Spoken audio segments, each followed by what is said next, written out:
I'm Courtney Fallon, and welcome to the Game Plan on Reach TV, your insider guide to this week's key NFL action. In the Game Plan, I tap into the Bleav podcast network to bring you the most important information you need to know to stay in the loop.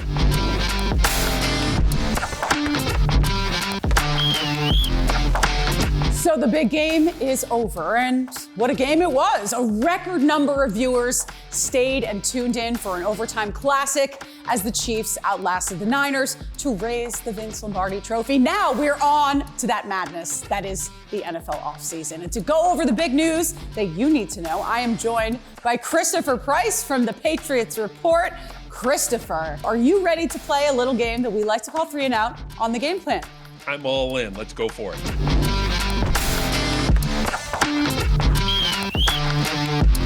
Well, first down. Do the Chiefs have the best opportunity in the history of the league to pull off a three-peat, just given everything that they have going on, free agents and whatnot? I think there's a couple of questions there, but as long as they keep Patrick Mahomes around, Travis Kelce stays healthy, and they find a way to keep Chris Jones in Kansas City, the Chiefs seem well positioned for a three-peat, and I think that would allow them to maybe gain a little separation when you talk about the Patriots versus the Chiefs and Brady versus Mahomes. Awesome. Second down, the league announced that it will expand the number of international games from 4 to 8 by 2025. That would mean half of the teams in the league must travel internationally for a regular season game. Is this a grave disadvantage for a lot of these teams traveling across country, across the pond, just given all of the preparations that they have to do? What do you think about this, Chris? I think some teams are operating at a disadvantage if they have to go through this process multiple times over the course of the year. But really, Courtney, let's get down to it. This is all setting the stage for an international division, for lack of a better term, when you talk about the National Football League. Putting a team in England, for example, putting a team in Brazil, putting a team in Mexico City. This is the NFL's ultimate end game when you're talking about playing international games. Third down. Switching gears a little bit from the international, kind of more towards the local. Kirk Cousins, not signed with the Minnesota Vikings, but obviously, he's turning 35 years old, coming off of an injury. Where do you see him signing next year? I think Kirk Cousins would be a good final piece of the puzzle for a team that is quarterback needed. You're not talking about a team like New England that needs a lot more than a quarterback. You're talking about a team that needs a quarterback as a final piece to be able to get over the hump.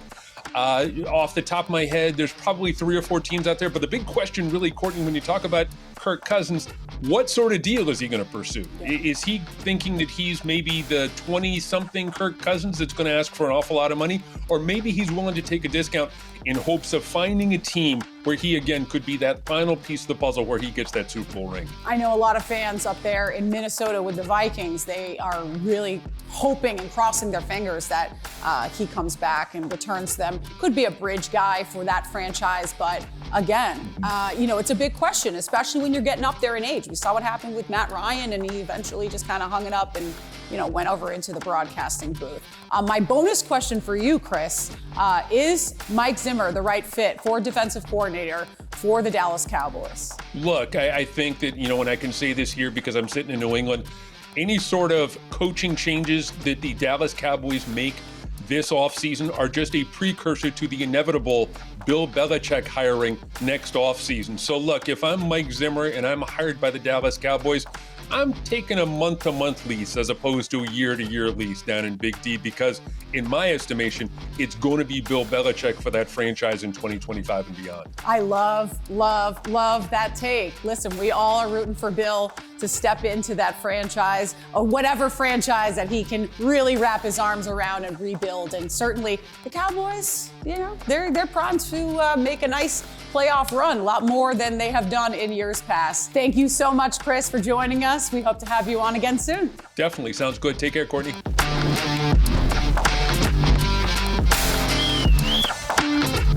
The sun has set on a record-breaking Super Bowl in Las Vegas as the Chiefs took down the 49ers in overtime. And to recap the amazing game the Chiefs played in Vegas, let's chat with our very own Joe Valerio from the Bleav in Chiefs podcast. Joe, how are you doing? Congratulations. What was really the X factor for the Chiefs in this game? had a rocky start, couldn't score many points in the first half, but they overcame that 10-point deficit. Once again, the two overcome the 49ers. What was the X factor in your mind? I call this Super Bowl the Super Bowl of unsung heroes. And maybe not a tack that everybody's taking, because I look at guys like Mike Pennell, who stepped in for Derek Nottie, right? We knew Charles Omenihu was going to be out. Nick Allegretti filling in for probably the best left guard in the entire NFL, and Joe Thuney. And Nick Allegretti played with a torn ligament in his elbow for most of the game. Like, you know, McCole Hardman, not even on the squad. Neither was Mike Pennell. Like, I really feel like this was a game of unsung heroes, and they were the X factor. Coaching always wins.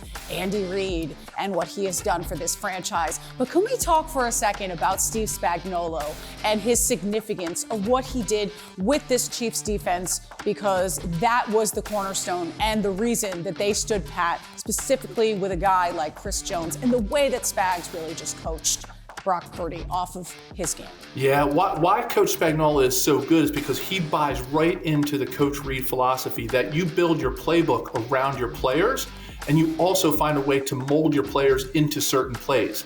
And I think that's a secret sauce that both he and Andy Reid have. They don't just say, this is my philosophy, it's my way or the highway, and if you don't rush the passer this way and you don't do cover this way, then you're going to be out.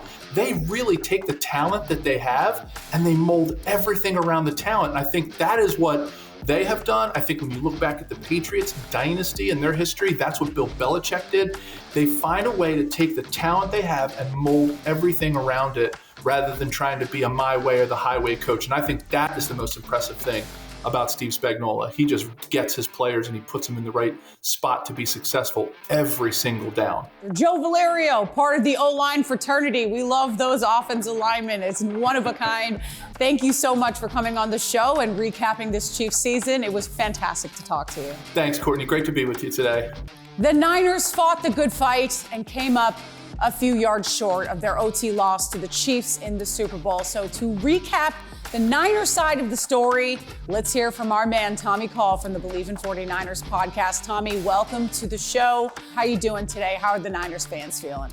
I feel like the Super Bowl hangover is definitely underway here in the Bay Area, and not in a good way, not a fun hangover, a sad hangover for sure. I'm so sorry. So I guess the first question, what went wrong for the Niners? They look really poised to hoist that Lombardi. It was very impressive in the first half. So what really was the crux of the issue for the Niners? What went wrong? With a game with so much talent on both sides and two very talented teams, the margins are so thin and you just cannot have the type of mistakes. Digging out of a hole against Patrick Mahomes is so beyond difficult, and you're going up against maybe one of the greatest quarterbacks we've seen in this generation, and he's going to make you pay every single time, and he did on Sunday. How would you rank this Super Bowl team ahead of others? I mean, are they almost there? Where would you rank them? I would lean more towards they're almost there. I would kind of like to have a little bit better perspective with this team, thinking about Brock Purdy. This guy's only in his second season. He was the last pick in that draft. For a coach and a team to get there with a rookie quarterback, a second-year quarterback alone, we praise them every single time. While it's disappointing now, yes, I think if you were to kind of rewrite history a bit and say, in Brock Purdy's second season, he led them to the Super Bowl, I think you probably take that. While the loss still hurts, I think that's probably a gamble you take. What is kind of like the next step for the Niners to uplift, everyone's spirits moving forward, and where do they go from here? Kind of on the positive side of things, the 49ers of the last couple of years, due to the Trey Lance trade, haven't had kind of this arsenal of draft picks. They have multiple picks on day 2 and day 3 in the second, third, and fourth round, and then they have a first round pick, something they haven't had in a little while. So they're going to be able to play a little bit because this team is so stacked, whether they trade a couple of those up to land a luxury pick. I'm really excited to kind of see how this team attacks the draft with a bounty of picks for the first time in what feels like a long time. So if I'm trying to lean on a positive, I probably look to the draft. We will be covering all of the stuff leading up to the draft here on the Game Plan. So we would love to have you back on the show when we inch closer to that date at the end of April that everyone's looking forward to. Thanks so much, Courtney. I appreciate you guys for having me. Awesome. Thank you, Tommy, for joining us on the Game Plan. Now it is time to wrap up some of the NFL seasons here on the Game Plan.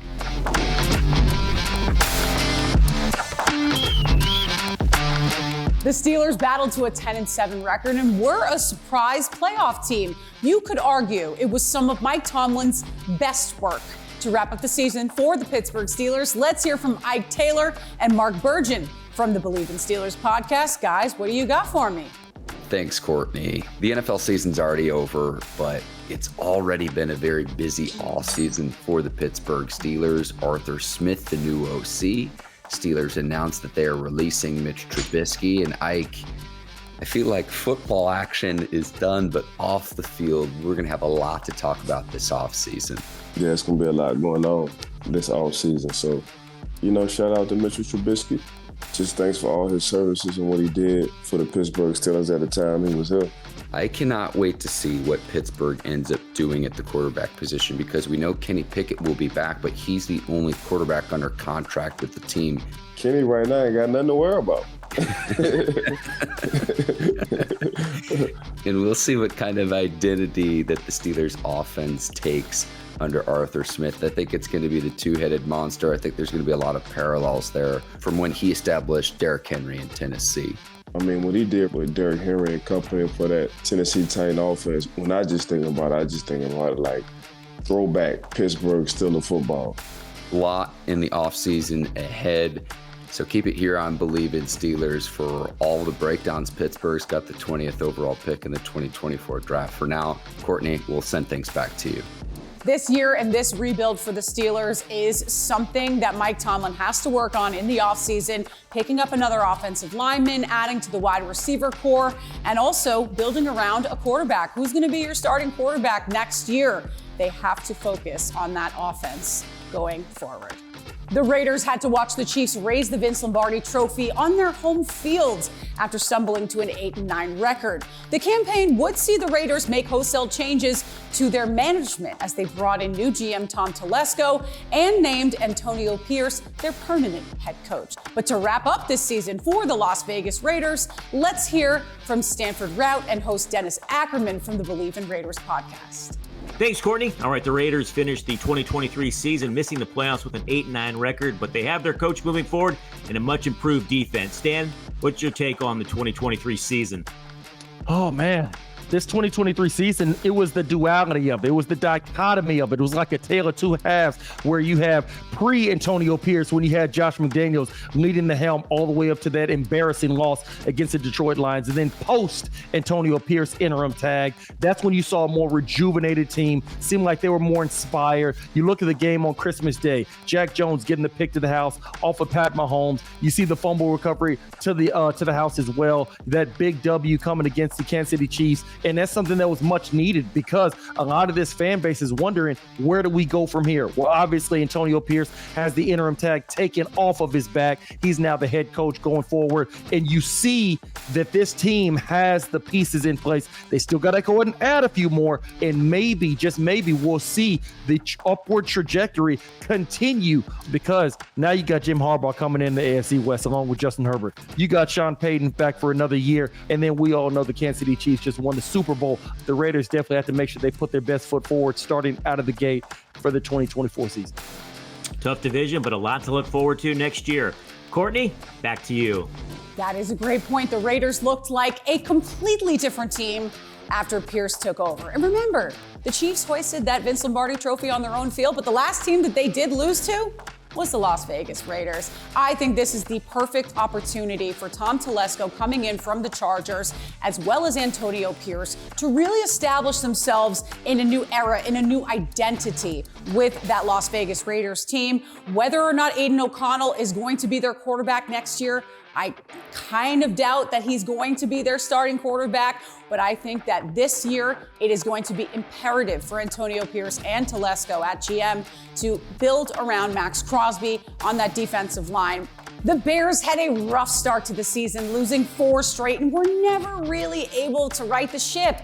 But with a brilliant 2023 pre-draft trade with the Carolina Panthers, the Bears ended up with the first pick in this year's draft. So to wrap up the season for the Chicago Bears, let's hear from Joey Christopoulos and Corey Wooten from the Bleav in Bears podcast. Guys, what is next for the Bears?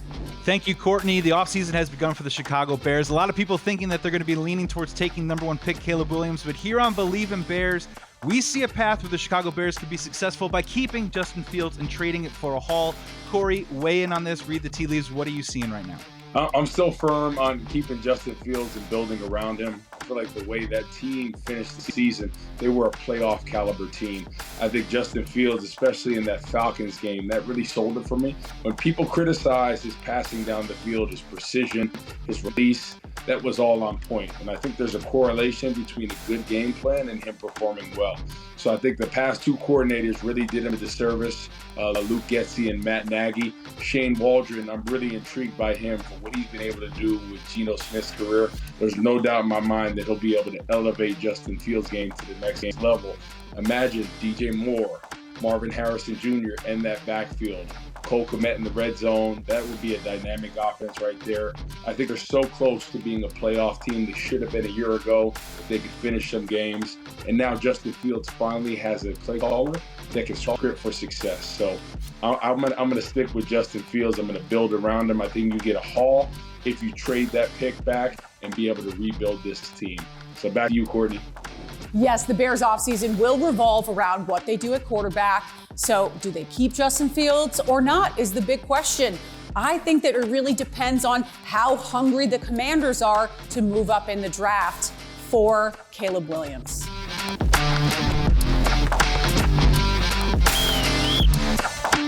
Okay, it is time to play Pick Six on the game plan. And this week, we are joined by the great Chris Harris Jr. from the Let's Ride podcast to give us his top 6 mock draft. Chris, you ready to play Pick Six? Oh yeah, I'm ready. Okay, let's talk about this mock draft, picks 1 through 6. I have kind of a game plan that's going on here, but I'm going to let you take the stage on what you think that the Bears, Commanders, and Patriots are going to do. We'll just start with the top 3 for now. I'm definitely going with the Bears taking Caleb Williams. I think Caleb Williams is a generational talent, a guy that can throw on the move. He can make unscripted plays. And bring some excitement. So you gotta trade Justin Fields, and we gotta start off with Caleb Williams. Okay, where's Justin Fields going though? Justin Fields, I'm thinking that he might go for a late first rounder or a second rounder. So I think the Steelers have a great chance of getting them. Atlanta.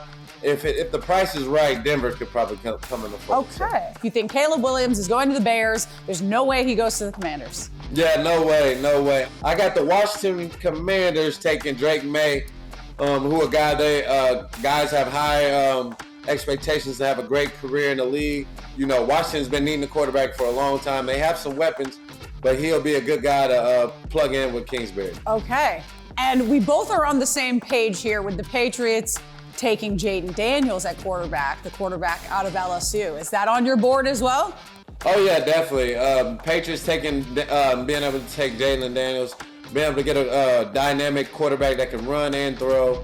You know, only thing is going to be questionable is injuries. You know, and Patriots don't like guys coming off a lot of injuries. But I think they're taking Daniels for sure. I'm just pretty sure that this is an unprecedented mock draft with 3 quarterbacks going off the board in the first 3 picks. All right, let's move to numbers 4, 5, and 6. Chris, let's talk about the Cardinals. You can go offensive line here, whether or not they're going to keep Kyler Murray. I mean, they paid him plenty of money. Or do you want to go an edge rusher here, someone perhaps like Dallas Turner? I think you got to continue to build around Kyler Murray. You know, this is an offensive league, and if that trade doesn't happen, then we got to go with Marvin Harrison going number 4 to the Cardinals. Being able to give Kyler Murray a playmaking receiver.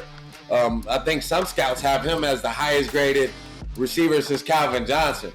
So it's going to make them a lot better being able to get an offensive weapon in Marvin Harrison Jr. I think the biggest thing for the Chargers right now, obviously with Jim Harbaugh coming in, becoming the head coach, and we have Justin Herbert at quarterback. They got to protect the QB. Offensive tackle here, first one off the board. Yeah. Oh man. The Chargers O-line isn't that bad. You know, they have a guy named Trey Pipkins. He's been coming up and up. He's getting better. And then you also have Rashawn Slayton as your left tackle. And you have some pretty solid young interior linemen. The Chargers need a cornerback. So I'm thinking Kool-Aid McKinsley, cornerback from Alabama. We need some type of top-tier corner for those guys in the AFC West to deal with Pat Mahomes How do you compare? Obviously, you're a longtime NFL cornerback. I mean, does just Kool-Aid he has the skills, but he has a better name than you do. You know, Kool-Aid versus Chris, I don't know. Oh, he definitely has the cool name. You know, you got to have the cool name to be able to bring in to sell the tickets, man. And he's had a great career in Alabama, big physical corner, and that's what they need. You know, we seen this kind of surprise pick with Witherspoon last year with Seattle. Mm-hmm. But the Chargers, their biggest weakness right now is their secondary and their defense, and they need to be able to find a quick answer to solve that problem. All right, let's finish off this pick six with Chris Harris Jr. talking about the New York Football Giants, the G-Men, whether or not they keep touchdown Tommy DeVito or Daniel Jones. Do you think that they go wide receiver here? They haven't had a big playmaker, a big splash on the field in a long time, really since Odell. Yeah, and like you said, they need a guy back there. And luckily in this draft, there's tons of receivers. They're loaded. But my favorite guy is Malik Neighbors. I'm taking him from LSU. He's a physical receiver, playmaking receiver, All-American. I was very tempted to go and pick offensive tackle because the Giants' O-line has been horrendous. And you also have two generational talents at the tackle position with Joe Alt and the guy from Penn State. But we need a playmaker at receiver, so I'm going to go with Malik Neighbors. Great minds. They think alike. Chris Harris, thank you so much for coming on the show and playing Pick Six. We'll see you soon. Oh, yeah, no problem. Thanks for having me. That's all the time we have on the game plan today. Go check out the Bleav Podcast Network for more in-depth analysis on every team in the league. And I'll see you next week as we continue to prepare for the NFL Draft.